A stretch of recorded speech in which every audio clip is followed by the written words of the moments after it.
তরমুজ যেমন একটি ঠান্ডা ফল, তেমনি তরমুজের খোসার সবজি একটি ঠান্ডা সবজি।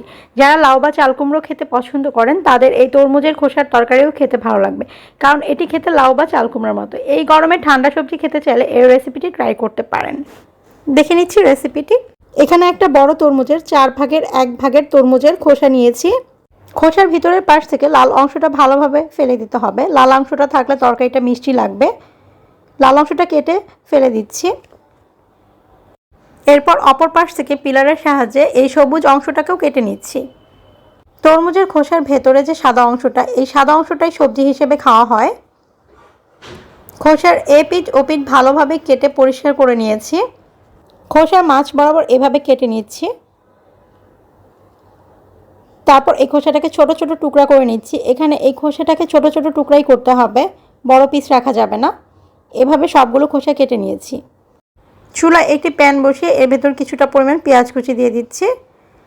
তারপর এর ভেতর সরিষার তেল দিয়ে দিচ্ছি। পেঁয়াজটাকে তেলের ভেতর একটু ভেজে নিব। এরপর এর ভেতর হাফ টিস্পুন লবণ, কিছুটা পরিমাণ জিরা, 1 টিস্পুন মরিচের গুঁড়া, হাফ টিস্পুন হলুদের গুঁড়া, 1 টিস্পুন ধনিয়া গুঁড়া। এর ভেতর একটু পানি দিয়ে মশলাটাকে কষিয়ে নিব। মশলাটা কষিয়ে নেওয়ার পর এর ভেতর মাছ দিয়ে দিচ্ছি। এখানে যে কোনো ধরনের মাছ নেওয়া যাবে। আমি আইড় মাছ নিয়েছি, এখানে রুই বা কাতল যে কোনো মাছ নেওয়া যাবে। তবে এই লাউয়ের খোসার তরকারির সাথে মাছের পিসগুলো স্কোয়ার শেপ হলে দেখতে ভালো লাগে। এই রান্নাটা এখানে খুব অল্প মশলা ইউজ করেছি, কারণ এত গরমে খুব বেশি তেল মশলা খাওয়া যায় না। এখন এই মাছটিকে ঢেকে কিছুক্ষণের জন্য কষিয়ে নিব।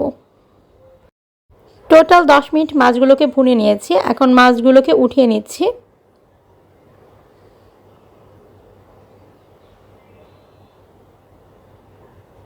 এই কষানো মশলার ভেতর কেটে রাখা তরমুজের খোসাগুলো দিয়ে দিচ্ছি। তরমুজের খোসাগুলোকে মশলার সাথে ভালোভাবে মিশিয়ে নিব।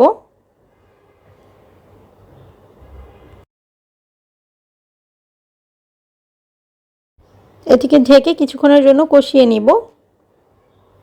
কষানোর পর এই তরমুজের সবজি থেকে অনেকটা পানি বের হয়েছে। এই পানিতেই প্রায় 50% মতো তরমুজের খোসাটা সিদ্ধ হয়ে গিয়েছে।